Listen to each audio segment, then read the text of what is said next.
И здраво бациња и добре дојавте во уште едно ново тазе видео на мојот канал. Денеска ќе пробам да го решам митот кој што стои зад прашањето дали постои живот после родителска. Родителска.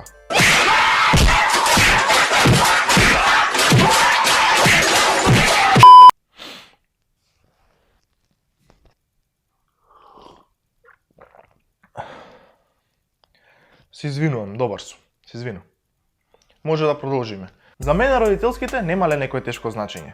Зашто? Затоа што бев најодличен ученик во клас. Јас идев со мајка ми на родителска за сите да не гледаат со воскит, а мене со тоа ми се пунеше егото. Океј, лажам. Не бев најодличен ученик.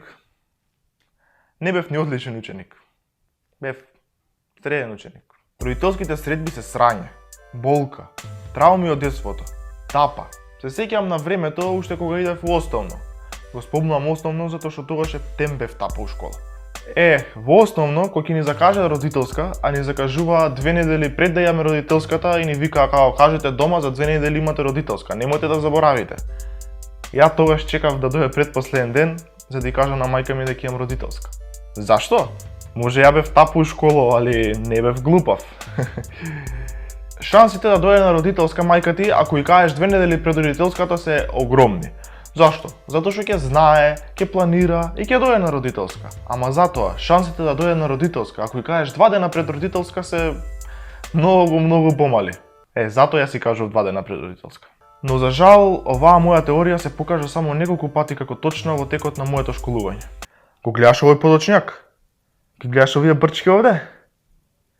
Го гледаш овде кака на челово? Тоа све е резултат на родителските. Имам и бели влакна плюс. Да не постоја родителските средби, многу од нас реално ќе се одвоја од религијата. Зашто?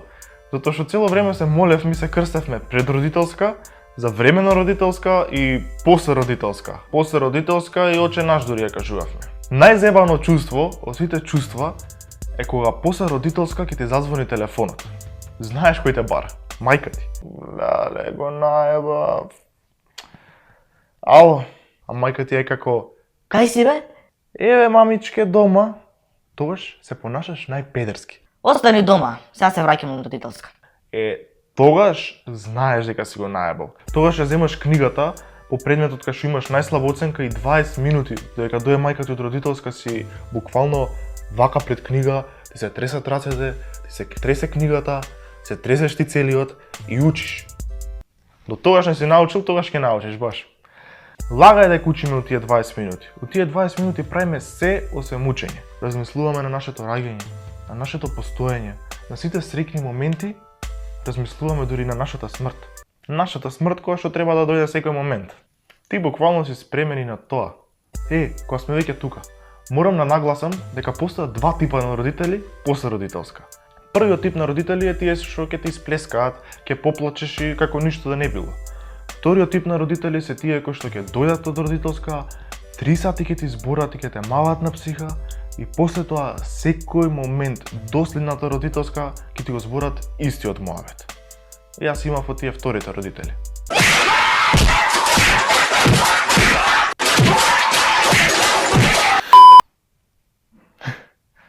Да продолжиме со видеото.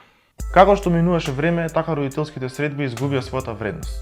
Министерството за образование доведе нов метод преку SMS пораки.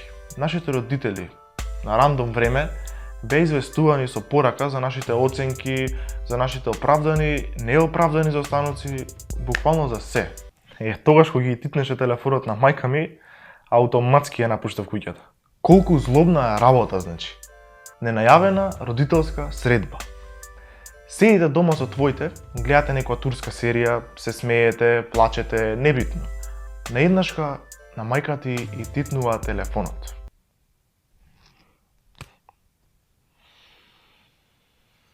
Трауми од детството.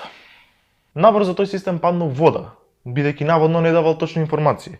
А само ние учениците знаеме дека тие информации беа премногу точни информации. Ама ние го бутнавме тој систем, бидејќи се вадевме на таа фора дека не е точна. Стан, ми стигна порака, имаш двојка информатика, ама има. Што? Информатика? Мамо, информатика? цел ден седам на компјутер, информатика двојка, бе, ти кажувам не е точен, значи, ај кажи ми, ај која е логиката, да имам двојка информатика, значи, не е точен, бе, па и ти не е точен, не ги гледај. Од утре кога ти стигнат пораки, бе, не ги гледај. Игнорирај ги. Блокирај го бројот. Значи, живот после родителска сепак постои.